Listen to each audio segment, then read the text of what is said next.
국민의힘 의원님들께 간곡히 제안합니다. 내란과 절연하십시오. 언제까지 내란당의 오명을 끌어안고 사시렵니까? 이번에 내란 세력과 단절하지 못하면 위헌정당 해산 심판의 대상이 될지도 모릅니다. 명심하십시오. 추석 귀향길 뉴스에 검찰청은 폐지되었다, 검찰청은 역사 속으로 사라졌다는 기쁜 소식을 반드시 들려드리겠습니다.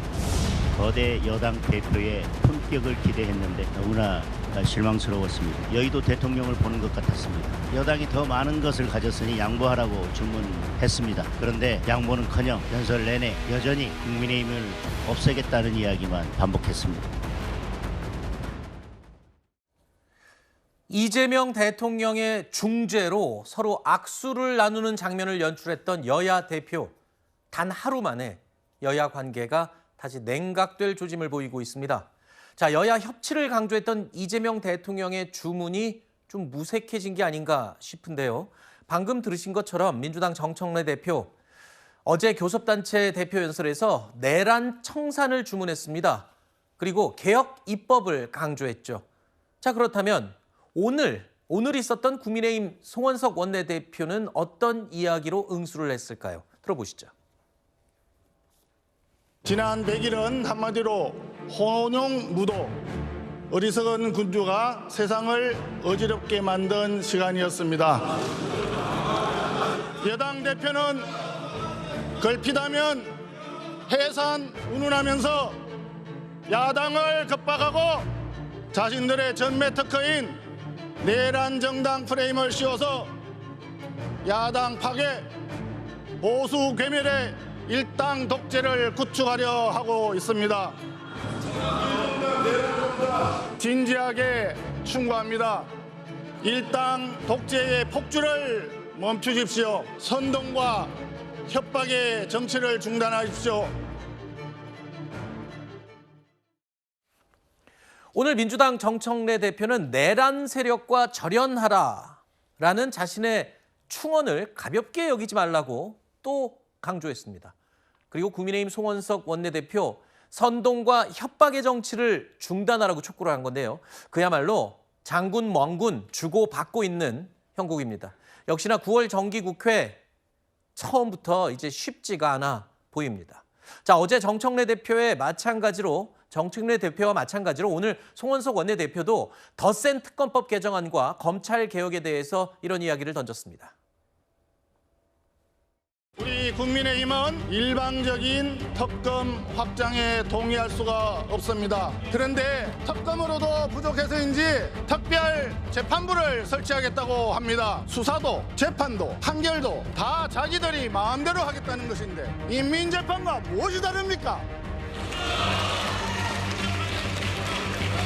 차라리 민주라고 하는 위선의 탈을 벗어 던지고 나홀로 독재당으로 당명을 바꾸십시오.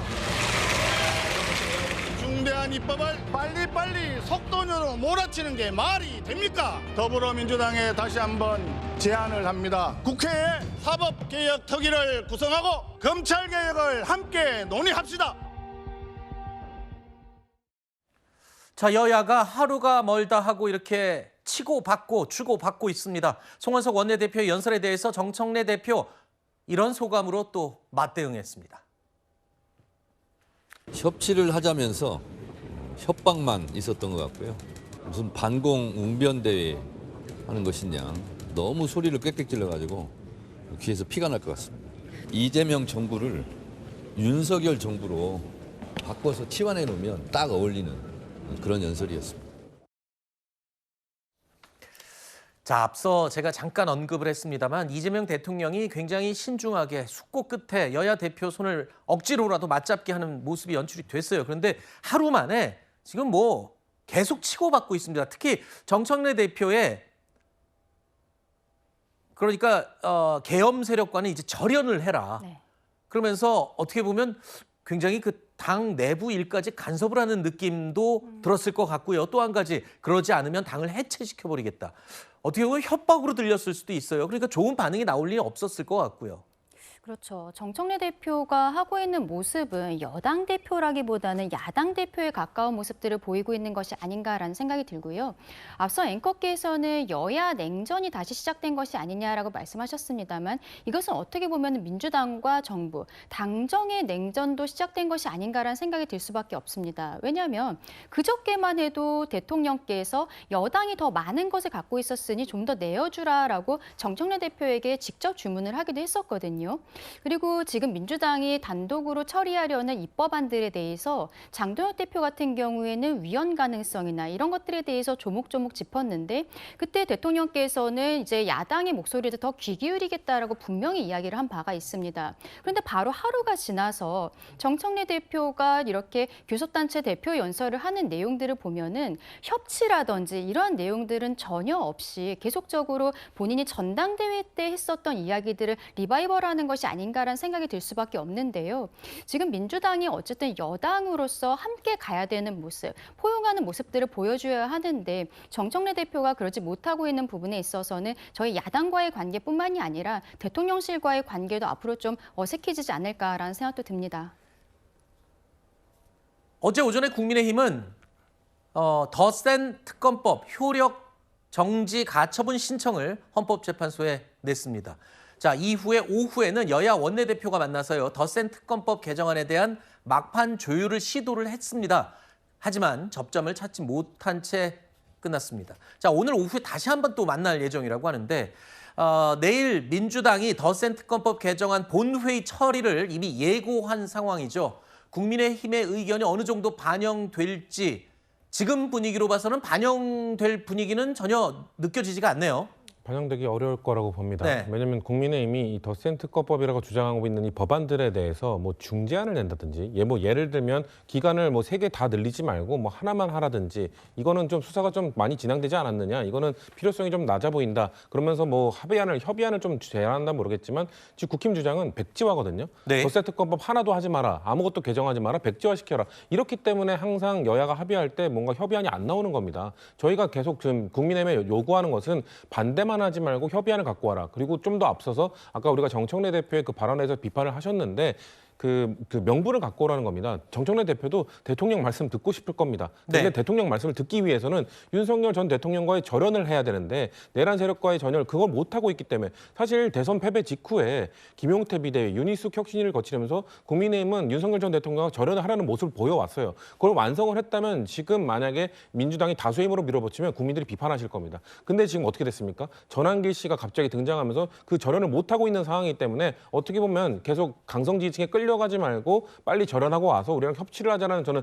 경고성 메시지를 던지고 있는 것이기 때문에 네. 그것을 좀 국민의힘이 명분을 만들어준다면 전 충분히 협치의 길이 열릴 수 있다고 봅니다. 근데 협치와 지금 방금 잠시만요. 제가 하나만 더 여쭤볼게요. 방금 중재안도 안 가져오고 다 백지화만 요구하니까 할 얘기가 없다라고 말씀하셨는데 그럼 이건 어때요? 송원석 원내대표가 검찰 개혁과 관련해서 민주당에다가 사법개혁 특위를 구성하자라고 제안을 했어요.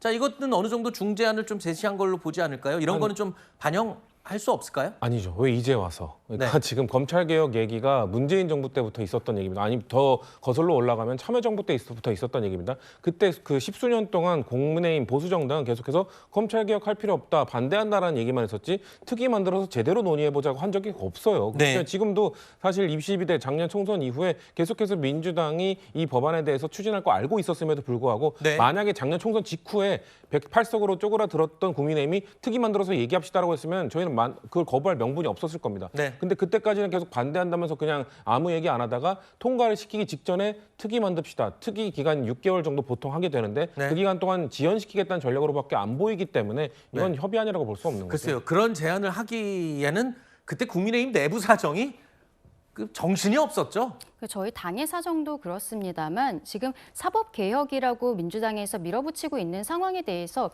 오히려 대통령실 입장에서도 이런 특위를 반기지 않을까라고 생각을 합니다. 왜냐하면 중요한 부분에 있어서 뭐 중수청에 대해서 위치를 행안부 산하로 두느냐 법무부 산하로 두느냐 그리고 어떻게 보면 보안수사권도 굉장히 핵심이 될 수 있는데 앞으로 국가수사위원회도 마찬가지입니다. 이런 것에 대해서 어느 정도 좀 협의가 되어야 되는 부분들이 있는데 이게 제대로 되지 않은 상태에서 마치 마치 답정너처럼 민주당이 입법을 강행하고 있는 것이 아닌가라는 생각이 드는 것이죠. 대통령께서 토론회를 직접 주재할 생각이 있다라고도 대통령실 대변인이 이야기를 했다가 결국 주워 담긴 했습니다만 그만큼 국민들을 지금 사법개혁 과정에 있어서 검찰개혁 과정에 있어서 국민들을 설득하는 것이 중요하다라고 저는 대통령실에서도 생각하고 있다고 봅니다. 네네. 그런데 지금 민주당의 모습은 전혀 그렇지가 않다고 말씀을 드리고 그리고 아까 협의라든지 이런 것들을 이야기를 하셨습니다만 저희 국민의힘에서 이번에 가처분을 한 내용 중에 보면은요. 이번에 법사위에서 나경원 의원이 아직도 간사로 선임이 되지가 않았어요. 네. 근데 그 과정에서 안건조정위원회를 한번 열었는데 이게 너무 형식적으로 되었고 그리고 이 과정이 법사위에서의 의결 과정이 정당하지 않았다, 절차를 지키지 않았다라는 부분들도 분명히 말씀을 드리고 있는 거거든요. 네네네. 이런 부분들에 대해서 민주당에서 여당으로서 정리를 하는 것이 아니라 그저 밀어붙이겠다라고만 이야기를 하면서 왜 너희들은 대안을 가져오지 않느냐라고 이야기하는 것은 앞뒤가 맞지 않는다라고 말씀드리고 싶습니다. 알겠습니다. 여야 당 대표 각각 사실은 강한 목소리를 내면서 이 새 당 대표 자리에 오른 두 인물입니다. 그렇기 때문에 아무리 협치를 외친다 하더라도 곧바로 그 성향과 이 분위기가 싹 바뀔 수는 힘들겠죠. 자, 하지만 대통령까지 나서서 중재를 권유했던 만큼 9월 정기국회 많은 분들이 예상을 했지만 출발부터 많이 삐걱대고 있습니다. 국민들이 바라보고 있습니다. 어떤 모습, 협치의 발걸음을 뗄 수 있을지 지켜보겠습니다.